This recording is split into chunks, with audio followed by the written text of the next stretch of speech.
It's not just BMW, Mercedes, and Porsche that have automatic manual gearboxes. Shimano makes one too, for bicycles.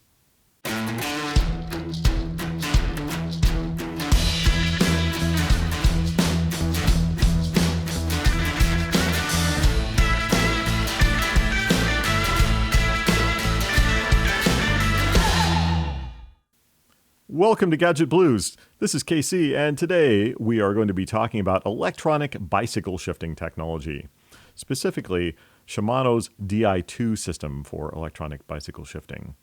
And we're going to go way down into a complete teardown of one of these shifting units to show you exactly how it works internally.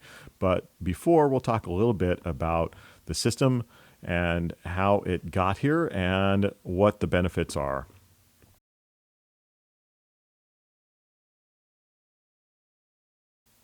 Electronic bicycle shifting tech was not invented by Shimano. It was probably invented by Mavic, among other companies that gave tries at the technology over previous decades. But Shimano will be known in history as the company that brought it to the masses, made it reliable and affordable. The only moving parts of the system, unless you count switches as moving parts, are the front derailleur, which moves the chain between the two cogs in the front, and the rear derailleur, which moves the chain among the 10 or 11 speeds of the cassette on the rear wheel. Both of these are operated electrically. A conventional bicycle has a steel cable in a sleeve and is operated by cogs and levers mounted on the handlebars. That cable goes down the frame of the bicycle, connects to a mechanical front and rear derailleur, and operates those mechanically. These have no mechanical connection at all. They just have an electrical cable that's connected to momentary switches on the brake levers. The cabling system uses a completely weather-tight, let's see if we can get that to focus, coaxial cable called E-Tube. It's Shimano's brand for this type of cable. These snap on in a weather-tight fashion very easily. There, we've connected. They have a little tool here to let you remove the cable without damaging it. And that's all the connection this needs to operate. The power and the signal come through the same cable to the derailleur. And it's a bus system. I'll talk a little bit more about that in a moment. So why would you want an electronic shifting system instead of a mechanical system? The mechanical system has been around for many, many years and has been relatively reliable. Well, this is reliable too. And it has the convenience of easy adjustability and longer term reliability in that it will not go out of adjustment as easily. The mechanical cable stretches over time and needs recalibration. There is no cable to stretch, and if you need to adjust the rear derailleur, it's a simple matter of pressing a button on the junction box to put it into adjustment mode, and then you hit the upshift and downshift levers to go 1 millimeter increment forward or backward across the cassette, so you can dial it in seconds. This is really handy if you have more than one set of wheels. If you have a winter wheel set and a summer wheel set, or a cyclocross wheel set and a road wheel set, any combination like that where you swap out the rear wheel. No two rear wheels have exactly the same alignment, and so you're going to need to make a little adjustment to the derailleur to have it run perfectly smoothly. You can do that in seconds with this, and it will take you a couple of hex wrenches and a few minutes of your time to do that on the mechanical system. Some objections that I hear to electronic shifting include A, it's more expensive. Okay, that's true. It is a little bit more expensive, but today it's not as much more expensive as it was when it was first introduced. If you're looking at a complete bicycle, an electronic group set might cost you only 10% premium over the mechanical equivalent of Ultegra or Dura-Ace. Is this for you? If you are considering a bicycle at the Ultegra or Dura-Ace level, I think that you should go for the electronic system. You will not look back. If you are a person who races, or if you ride more than a couple of thousand miles a year and you know what Strava is, electronic shifting is probably for you. The other objection I often hear is, what if my battery runs out mid-ride? Well, that's possible, but that would take some neglect because the battery lasts for about 1,500 miles. So I just set an Outlook reminder every 2 weeks for me to top up, which is more than enough.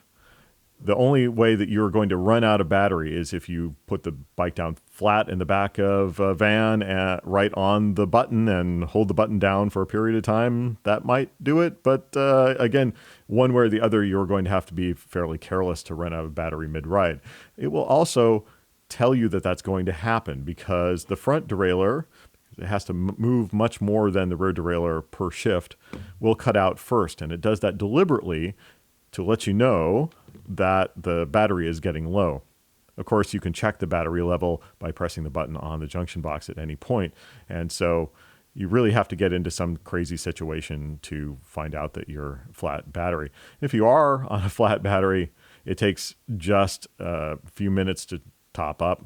And you could probably do that at any modern bicycle shop. They'll probably have one of these chargers or this charger.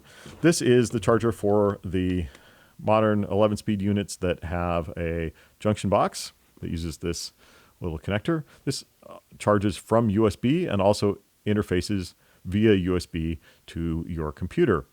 Now, under Windows, you can install Shimano's eTube software, which lets you tune this system exactly the way you want it. The shifting speed, whether you want it to shift multiple gears if you hold down the button, and you can update the firmware.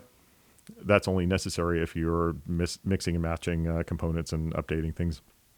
I've never actually run into any bugs or anything that are fixed by updated firmware. Of course, I update my firmware religiously because I'm a techie and I want to have the latest firmware on everything, but it isn't really that necessary. It is cool that you can get this Windows application, run diagnostics, customize the shifting performance, and so forth. This is the charger for the old external battery system. Of course, you can still get external battery system today if you were upgrading a bike that is not Di2 ready. Di2 ready on a bicycle frame means that it has extra holes to run the electric cables within the frame. You don't actually need to have a Di2 ready frame to install Di2. You can run the external battery system. You can run these wires on the outside of the bike. Shimano makes this little sleeve with adhesive on it that will run this down the bottom of the down tube, and you won't even notice it there. So you can run this on any bicycle. Even if you have an existing bike, you can upgrade with this group set, Ultegra or Dura-Ace. And you can often find really good prices on the web for the group set if you are willing to do it yourself. If you're going to have a bike shop do the work, aka your local bike shop or LBS, you want to support your LBS, so buy the group set through them. I'm sure they'll give you a reasonable deal on the setup, including labor.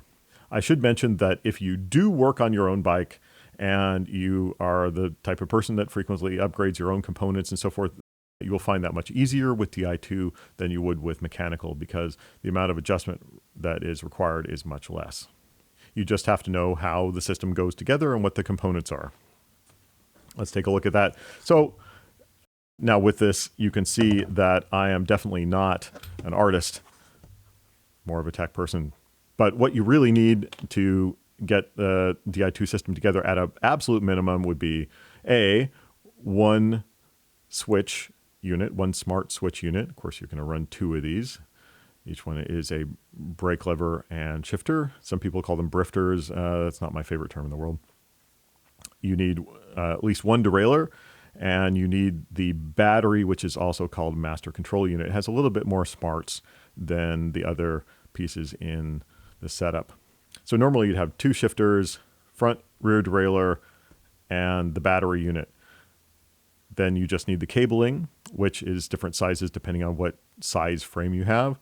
If you have an average size frame, you get the regular length cables. If you're running a really large frame like a 64 or something, you might need slightly longer cables, or a really unusual bike like a cargo bike or a tandem or something like that. Clearly you would need a different cable setup. But the junction boxes are absolutely passive. The only junction box that really matters is the one that goes on the front. I'll show that in video shortly. That's where you would plug in the USB charging adapter. In the 2017 Shimano setup, there is also one that goes in the end of the handlebars. It works just like a bar end plug, but it has the little switch on there, an LED for you to go into adjustment mode, and it has the port for charging. This battery, as I said, can be either internal or external, and I'll talk about that a little bit later. Now, before we get into the teardown of a unit and see what's inside of it, let's talk a little bit about what actually goes over this wire. Now, these devices are all CAN bus devices, and they talk over the CAN bus, the controller area network. The CAN bus was invented by Bosch back in 1986-ish, and you probably own multiple CAN bus devices already. For example, CAN bus is used in virtually every modern car. Anything with an onboard diagnostic connector, or OBD, is running CAN bus.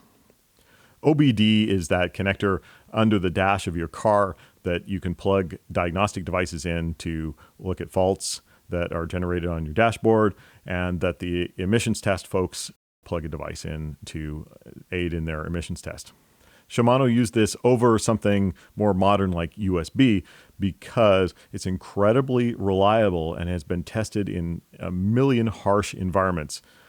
Cars clearly operate in all temperatures and locales, and they have to be 100% reliable because people's lives are depending on them.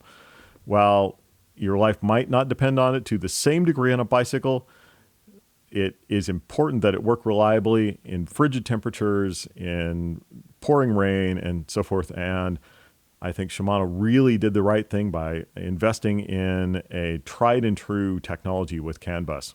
It runs it up to 1 megabit per second in the open specification.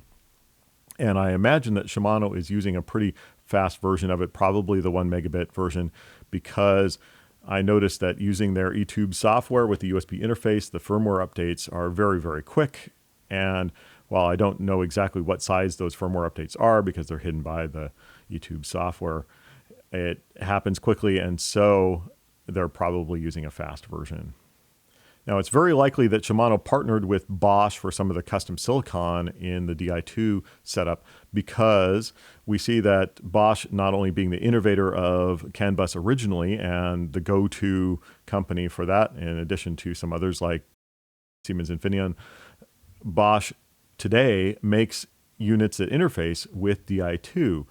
They make a controller system for electric bikes, e-bikes, with a display, head unit, and so forth that plugs into Di2, including Shimano's Alpine Di2 rear hub that is electronically controlled. So given that Bosch actually makes products today that talk to Di2, it seems very likely that they were the partner of choice for Shimano in developing the system silicon. You'll see that there's some custom stuff in here when we look at the internals later on. These cables in operation are going to be moving around. That there's a flex between the frame and the derailleur as the derailleur functions, and there's a lot of vibration on the bicycle. It's in harsh environments and so forth. So this really has to work reliably. So CAN bus uses differential signaling, which gives you a very, very reliable mechanism, and it's not subject to interference from outside sources of RF and so forth. All of the modern Shimano Di2 systems use the same eTube cable, and they are all compatible with one another. The very first generation Dura-Ace 7970 used a different 4-wire system, and it is the only system that is not compatible with the modern components. So just buyer beware if you're buying a used bicycle and they advertise that it has Dura-Ace Di2. If they say just Dura-Ace Di2 in their Craigslist or eBay advertisement and they don't specify which model number it is or whether it's 11 speed in the title, then you take a close look at it, because it's probably the old 7970 and they are just using that association with Dura-Ace Di2 to get that in your face. It's not a system that you want to invest in, because all of the modern components are interchangeable except for that first generation 7970 with the 4-wire system. The only other thing that you have to know about compatibility is all of the Shimano eTube stuff will talk to each other. The only thing you cannot do is mix 10-speed and 11-speed front and rear derailleur. There are no such things as 10 or 11-speed switches or batteries or any of the other stuff. There are only 10 or 11-speed derailleurs. And while you would think that it would be okay to use a 10-speed front derailleur with an 11-speed rear derailleur, Shimano actually disallows that because there is a very, very slight alignment difference with the front derailleur on 11-speed system, and they don't want people complaining about that, so they lock that out. Otherwise, pretty much all of the components are mix and match. It doesn't matter if you have levers that were introduced with a 10-speed Di2 system. They will still work in 11-speed. I have plenty of bikes that I have upgraded just by replacing the front and rear derailleur, and they retain the original 10-speed, quote-unquote, shift levers. Not a problem. The only thing you get by moving to a newer generation of, say, the shift levers is they get a little bit lighter with newer generations and the button feel gets a little bit more positive. But other than that, shift levers are shift levers. If you see a great deal on a great used bike with a great frame that has 10-speed Di2 that has the one-wire E-tube system, don't feel bad about buying it. Just factor in that you need to replace the front and the rear derailleur to get to 11 speed. Also, probably the rear wheel if it doesn't have a modern rear wheel. Modern rear wheels will take 10 or 11 speed, and old wheels will only take 10 speed. That's a whole other subject that you'll find covered in other YouTube videos. We'll get to the teardown of this in just a moment. At first, we'll take a look at some of the typical setups and Di2. Here's a typical setup of Dura-Ace 9070 Di2 on a Trek Madone 7. These levers are lighter than the Ultegra version, but are functionally identical, except for one semi-secret little function. There's a hidden button on the top of each grip underneath the rubberized covers. Shimano doesn't publicize this feature because they don't have a use for it yet. However, some third parties have leveraged these buttons. Bike computers such as the Garmin Edge 520, 820, or 1000, and the Pioneer SGX CA 500 can connect to the buttons through Shimano D-Fly wireless module and use them for configurable functions. For example, you can start and stop lap timers or change display pages on the computer. Since this bike was built with third generation Di2 and the frame is Di2 ready, it uses the internal battery, which is mounted inside the seat mast with a special bracket provided by Trek. If you have a regular seat post, there is an easier bracket that you can get as a generic unit from most suppliers. The cockpit junction box is normally mounted under the stem with an included elastic strap like so. The model number is SMEW90 for this one, and it comes in both 3 and 5 port versions with the same model number. On this bike, I wanted the option to add clip-on aero bars with shifting capability, and so I used the 5-port junction. One of these ports connects to the rest of the system. 2 of the ports connect the brake and shift levers, and that leaves 2 open ports for aero shifter add-ons. This is the clip-on aero bar system that I use. Note that you only really need a shifter on one side, since you don't normally shift the front derailleur while in aero position. So you can save a few grams of weight by using one shifter for the rear derailleur on whichever side you prefer, right or left-handed. Use the Ultegra Di2 TT shifters because they have 2 buttons each, where the Dura-Ace version only has 1 button per side. So when I bolt on the aero bars, I just plug the cable into one of the 2 free ports on the 5-port junction box, and I'm ready to roll. If you take a close look at the connections on the shifter, you'll notice that there are actually 3 ports. The top 2 ports are regular Shimano E-tube wiring ports to connect to the rest of the system or to plug in an interface box. And then the third port is specifically for the Shimano SWR610 Sprint switches. The Sprint shifters are not smart switches. They contain no electronics at all. They're just contact closure. And so a lot of people who are into hacking Di2 will pick up a pair of these and do innovative things with them, taking them apart to replace them with other types of switches using the same port, and creating things like Paralympic application bicycles, hand cycles, and so forth, using all sorts of innovative shifting methods.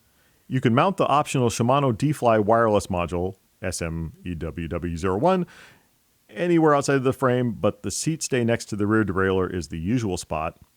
Shimano has announced new wireless modules with dual ANT Plus and Bluetooth capability. This one's only ANT Plus. and one of the versions can go inline within the frame. The new modules will require a new version of the master battery, but will work with all of the other existing Di2 eTube components. The 2017 wireless modules are the EWWU101, the external version, and the EWWU111, the internal version.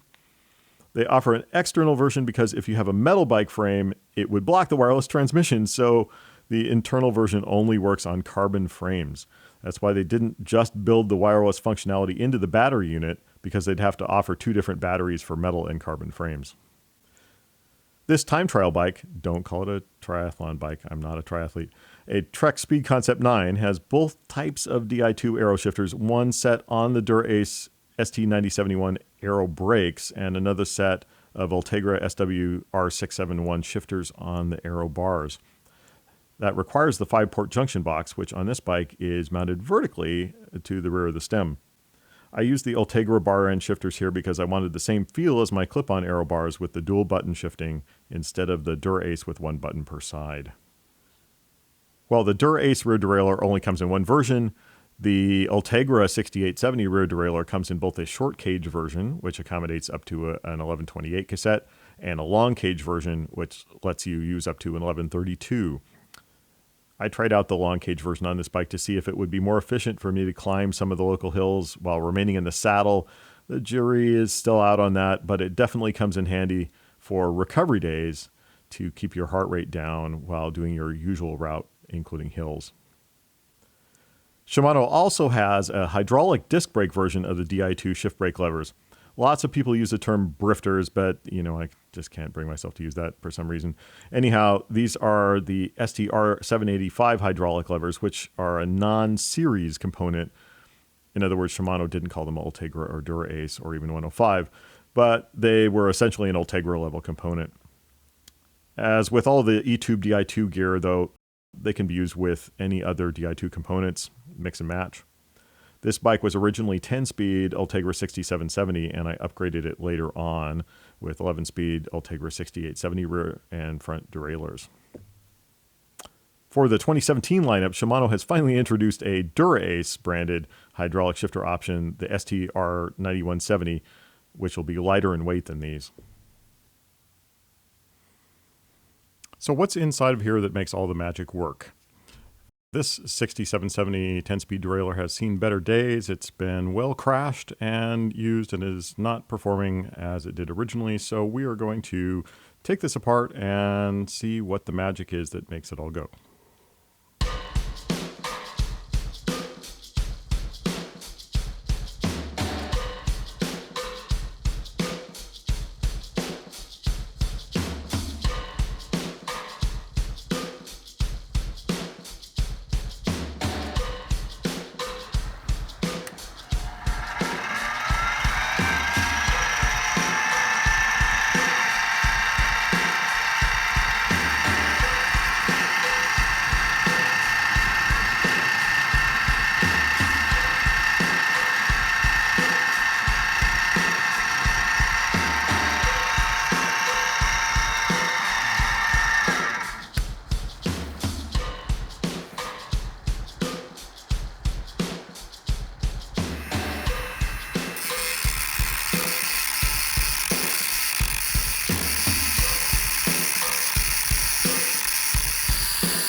Okay, so there's nothing that mechanics prevents that brute force can't work around, so let's take a look here at this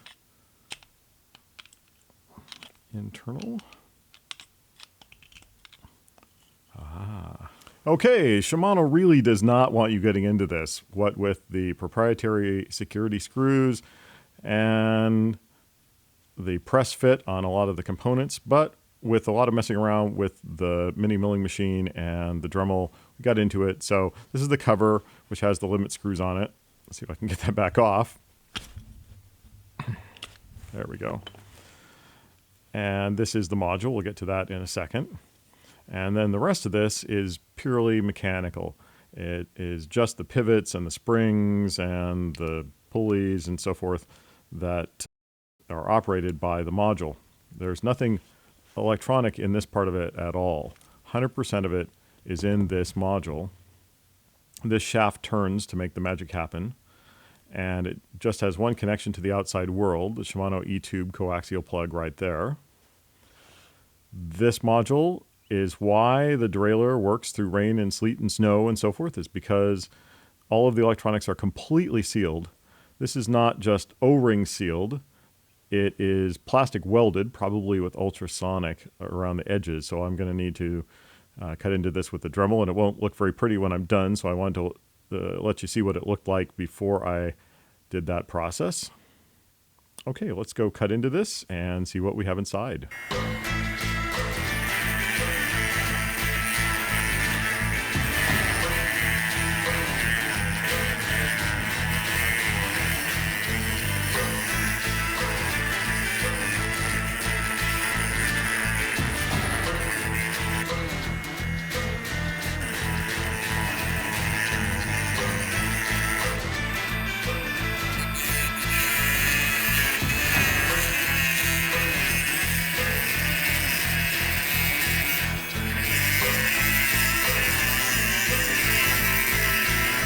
A little not so careful application of the Dremel cutoff wheel, and I think that we are in. Aha! There we are. Yeah, that was ultrasonically welded 360 degrees around the rim. So there is the internal. What we have here is the DC motor, very small motor, driven through a set of gear reduction, and we'll take a closer look at that when we take this apart further. This little bit here appears to be an optical sensor for the position, because there's a tiny little wheel there with holes in it. And this component here is either a Hall effect or probably an optical sensor to see that go around and see what position the derailleur is in. All right, on to deeper look.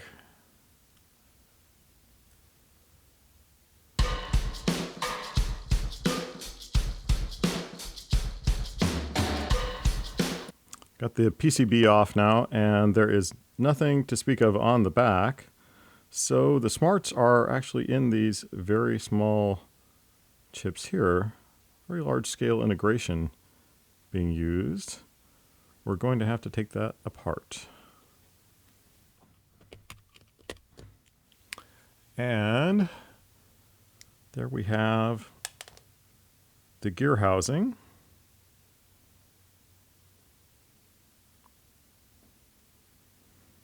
And there's the gear setup. So this one, which sits in the middle there, it drives the optical sensor. So it could tell how much the motor has moved in each direction. A little bit of grease in there that feels very viscous. A couple of different types of grease here. One on the larger gear and one on the smaller pair. I imagine this is such thick grease because these derailleurs are rated down to below freezing. You can see the motor shaft there with the gear on it. So it goes through this gear here, over to that, which drives the bottom of that, all on a multi-gear reduction.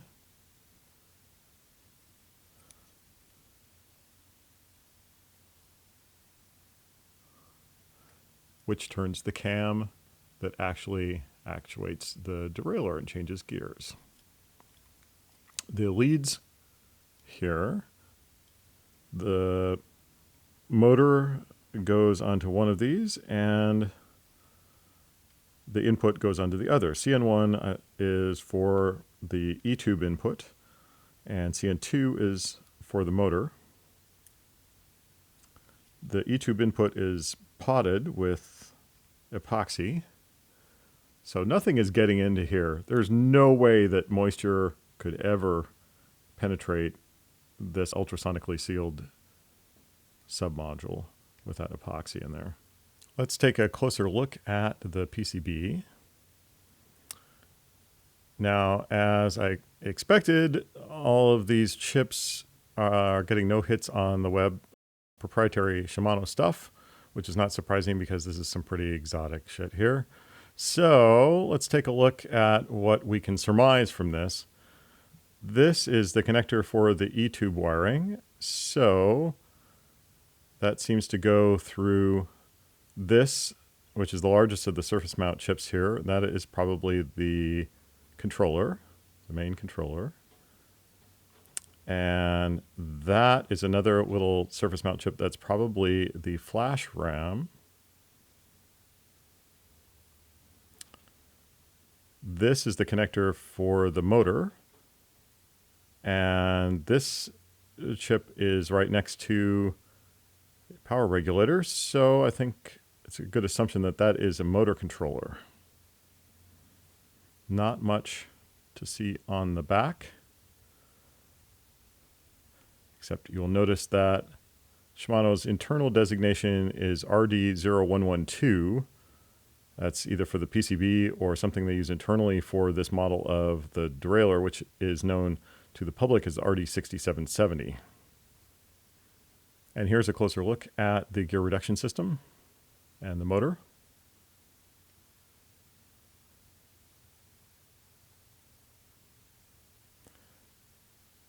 Now, I'm not the expert that AVE is on the metal makeup of these components, but from a lot of his videos, I would hazard a guess that these would be sintered metal gears that are made by pressing metal in a form and heating it rather than machined gears.